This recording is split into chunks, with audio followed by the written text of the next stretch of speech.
Clip art নিয়ে কাজ করতে যান, যারা ডিটিপি ফিল্ডে কাজ করছেন, তাদের কিন্তু ক্লিপ আর্ট প্রয়োজন। দেখুন, এর আগে যে ক্লিপ আর্টগুলো আমি দিয়েছিলাম সেগুলো হচ্ছে ইমেজ আকারে। এই ভিডিও ডেসক্রিপশনে আমার হোয়াটসঅ্যাপ গ্রুপ আছে, সেখানে জয়েন্ট হবেন এবং সেখানে লিঙ্ক দেওয়া আছে, সেই লিঙ্ক থেকে কিন্তু আপনারা ডাউনলোড করে নিতে পারবেন। সেই ক্লিপ আর্টগুলো নিয়ে আমাদের কিন্তু কনভার্ট করতে হতো ভেক্টর গ্রাফিক্স, তো সেটি একটি ঝামেলার ব্যাপার। তো দেখুন, আজকের এই টিউটোরিয়ালের মাধ্যমে দেখাবো যে কিছু ফন্ট আছে, স্পেসিফিক কিছু ফন্ট আছে, সেই ফন্টগুলোই হচ্ছে ক্লিপ আর্ট, যেগুলো দেখবেন এসটিএম বা সৌমিলি, যেমন এসআরবি, আরও নানা ধরনের বেঙ্গলি সফটওয়্যার আছে, তার মধ্যে কিন্তু এই ফন্টগুলি থাকে। এই ফন্টগুলো নিয়ে কিন্তু আপনারা ক্লিপ আর্ট হিসেবে ব্যবহার করতে পারবেন, বা এই ফন্টগুলি হচ্ছে clip art. Wedding clip art বা যে সমস্ত ক্লিপ আর্টগুলো আমরা, যেমন অন্নপ্রাশন clip art, Ganga clip art বা ইসলামিক কোনো ক্লিপ আর্ট, এগুলোকে কিন্তু আমরা সুন্দরভাবে ব্যবহার করতে পারবো এবং সম্পূর্ণ ভেক্টর গ্রাফিক্স, কোনো রকম কোনো ফাটবে না। ঠিক আছে, আমরা যেমন প্রিন্ট দেব তেমনই কিন্তু সুন্দর একটি কোয়ালিটিফুল প্রিন্ট হবে। আমরা দেখে নেব এই টিউটোরিয়ালের মাধ্যমে কিভাবে এই ফন্টের মাধ্যমে আমরা এই ক্লিপ আর্টগুলো ব্যবহার করতে পারবো। তো আমরা কম্পিউটার স্ক্রিনে চলে এসেছি। তো সবার প্রথমে আমরা কোরেল ড্র সফটওয়্যারটি ওপেন করে নেব। তো কোরেল ড্রর মাধ্যমে খুব সুন্দরভাবে কিন্তু আমরা জিনিসটাকে বোঝাতে পারবো এবং দেখতে পাবো। ঠিক আছে, তো এখানে আমরা কোরেল ড্র সার্চ করব। তো সবার প্রথমে আমরা কোরেল ড্র সফটওয়্যারটি ওপেন করে নিলাম।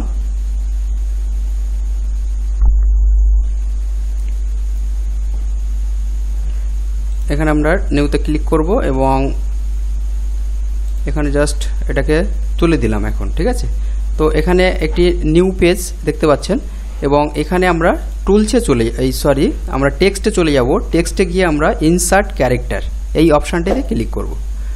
করার পরে এখানে একটি ডায়ালগ বক্স চলে আসলো। ঠিক আছে, ইনসার্ট ক্যারেক্টার একটি ডায়ালগ বক্স চলে এসছে এবং এখানে দেখতে পাচ্ছেন ফন্ট আছে। ঠিক আছে, কোড পেজ, এবং এখানে যে ফন্ট ক্যাটাগরি সেই ফন্টগুলো কিন্তু এখানে শো করছে।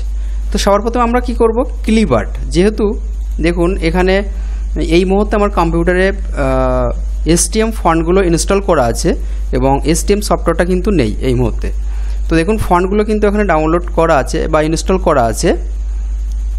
ঠিক আছে, তো এখানে আমরা যে ক্লিপ আর্টগুলো দেখতে পাবো বা তার একটি করে নাম আছে। ঠিক আছে, প্রথমে আমরা দেখে নেব এসটিএম রিলিজিয়ন। ঠিক আছে, দেখুন মারার সাথে সাথে চলে এসছে। এখানে যদি আমরা ক্লিক করি এসটিএম সি রিলিজিয়ন 1, জাস্ট এটাকে আমরা ক্লিক করব। তখন ক্লিক করার সাথে সাথে এখানে কিন্তু প্রদীপ এবং গণেশ স্বস্তিক চিহ্ন এবং এখানে দেখতে পাচ্ছেন কিছু একটি ঢাকির চিহ্ন, এবং এই ক্লিপ আর্টগুলো কিন্তু তাহলে ফন্টের নাম হচ্ছে এসটিএম সি রিলিজিয়ন। তো এই ফন্টের মধ্যে কিন্তু এতগুলো ক্লিপ আর্ট রয়েছে। ঠিক আছে, তো এখান থেকে আমরা কি করব, দেখুন একটা পছন্দ মতো একটা ক্লিপ আর্ট নিই। এখানে একটা প্রদীপ নিলাম, জাস্ট এরপরে ক্লিক করলাম, করার পরে ইনসার্ট করলাম, করার পরে দেখুন এটা পেজে চলে আসলো এবং এখানে আমরা যে কোনো কালার আমরা কিন্তু সিলেক্ট করতে পারি। এখানে জাস্ট এভাবে কালারটা সিলেক্ট করে দিলাম। দেখুন এটা কিন্তু ভেক্টর, আমরা যদি বড় করি দেখুন কোনো রকম কোনো পিক্সেল এখানে দেখা যাচ্ছে না। ঠিক আছে, ফাটবে না, যে কোনো কালার কিন্তু এখানে আমরা করে নিতে পারি। তো একইভাবে আমরা যদি এই ছবিটা নিই, ইনসার্ট করব, করার পরে আমরা বড় করব। ঠিক আছে, করার পরে এখানে আমরা কালার দেব। দেখুন খুব সুন্দরভাবে কিন্তু এই ছবিটা এখন কিন্তু আমরা ব্যবহার করতে পারবো যে কোনো ডিজাইন ক্ষেত্রে। আচ্ছা, নেক্সট হচ্ছে টুতে আমরা ক্লিক করলাম।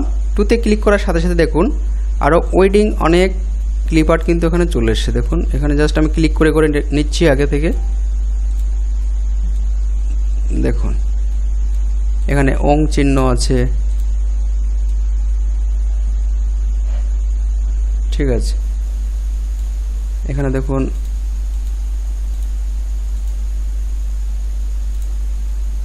জাস্ট এগুলোকে ধরবো, বড় করব এবং এখানে কালার করব। আমরা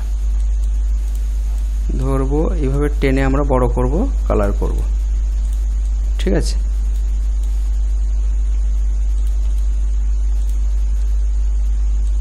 দেখুন কত সুন্দর সুন্দর ক্লিপ আর্ট এখানে কিন্তু এই ফন্টগুলোর মধ্যে। যেমন এখানে আছে শুভ বিবাহ, দেখুন সুন্দরভাবে এটা একটা ক্লিপ আর্ট। তো তো এগুলো কিন্তু একটা ফন্ট, ঠিক আছে। এই ফন্টগুলোর নাম কিন্তু আপনাদের মনে রাখতে হবে। ডেসক্রিপশানে অবশ্যই লিঙ্ক দেওয়া থাকবে, সেখান থেকে কিন্তু আপনারা ডাউনলোড করে নিতে পারবেন। আর হোয়াটসঅ্যাপ নাম্বার দেওয়া আছে, যারা আমার হোয়াটসঅ্যাপ গ্রুপে জয়েন হতে চান তারা অবশ্যই জয়েন হতে পারেন। সেখানে অনেক ডিজাইন বা এই ধরনের ক্লিপ আর্ট রিলেটেড বা আরও সফটওয়্যার রিলেটেড আমাদের ওখানে ডিসকাস হয়, আপনারা এখানে জয়েন হতে পারেন। ওকে, তো নেক্সট আমরা চলে যাব। দেখুন এখানে প্রচুর ফন্ট আছে, ঠিক আছে। এখানে স্টিমের প্রচুর ফন্ট আছে। আমরা আরেকটি ফন্ট দেখে নেব যেখানে আমরা ওয়েডিং ক্লিপআর্টের সমস্ত রকম ক্লিপআর্টগুলো এখানে পেয়ে যাব, ঠিক আছে। শতাব্দী, ঠিক আছে, STM শতাব্দী, SHATABDI, ঠিক আছে। দেখুন মারার সাথে সাথে চলে এসছে, এখানে অলরেডি শো করছে।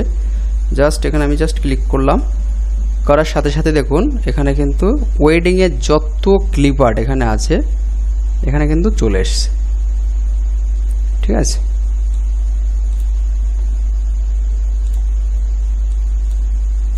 তো এগুলোকে কি করবেন, আপনারা যখন এই ফন্টগুলো নেবেন, ইনস্টল করার পরে আপনার সফটওয়্যারের প্রয়োজন নেই, ঠিক আছে। আপনার যে STM সফটওয়্যার বা অন্য কোনো সফটওয়্যার ইনস্টল করতে হবে বা এটা সাপোর্ট নেবে কিনা, সম্পূর্ণ এই 3টি ফন্ট ইনস্টল করার সাথে সাথে আপনারা এখান থেকে CorelDRAWটি ওপেন করবেন। করার পরে যে কোনো ভার্সানে আপনারা ওপেন করবেন। করার পরে এখানে জাস্ট এই ক্লিপআর্টগুলোকে আপনারা এইভাবে ইনসার্ট করে করে যতটা সাইজ আপনারা পারেন এইভাবে আপনারা পেজে সাজিয়ে রাখবেন, ঠিক আছে। যেহেতু আপনারা কাজ করবেন সেক্ষেত্রে আপনাদের কিন্তু সুবিধা হবে, ঠিক আছে। পালকির ছবি বা এগুলো আলাদা আলাদা করে আপনারা সাজিয়ে রাখবেন, তাহলে কিন্তু আপনাদের সুবিধা হবে। ওকে, তো এখানে একটা ক্লিপআর্ট দেখুন, সুন্দর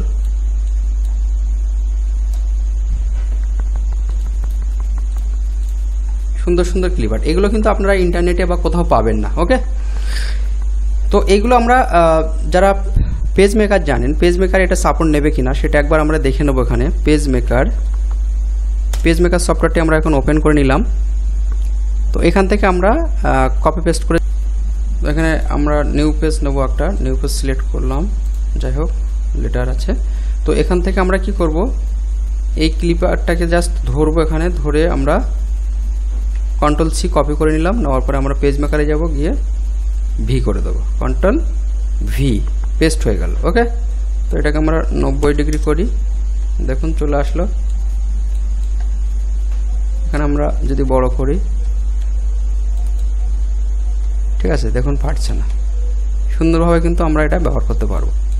তো একদম ইজি প্রসেস। আপনারা শুধু এই 3 থেকে 4টি ফন্ট আপনারা ইনস্টল করবেন, এখান থেকে এই পেজে সুন্দরভাবে আপনারা ইনসার্ট করে কালারটা দিয়ে নেবেন এবং সাইজ অনুযায়ী আপনারা ধরো ওং সাজাচ্ছেন, তাহলে একটা পেজে ওং করবেন, এখানে 2 নম্বর পেজে গিয়ে ওয়েডিং ক্লিপআর্টগুলো সাজিয়ে নেবেন। এভাবে কিন্তু আপনারা সাজিয়ে রাখবেন। তাহলে কি হবে, এখানে জাস্ট কপি করবেন, এখানে পেজ মেকারে যদি কাজ করে থাকেন পেজ মেকারে আপনারা পেস্ট করে দেবেন। যদি CorelDRAWতে কাজ করেন তাহলে কিন্তু CorelDRAWতে এভাবে কাজ করতে পারবেন। তো ভিডিওটি কেমন লেগেছে, যদি ভালো লাগে অবশ্যই একটি লাইক করবেন আর কমেন্ট করতে ভুলবেন না। আর চ্যানেলে যদি নতুন এসে থাকেন অবশ্যই চ্যানেলটি সাবস্ক্রাইব করে পাশে থাকবেন।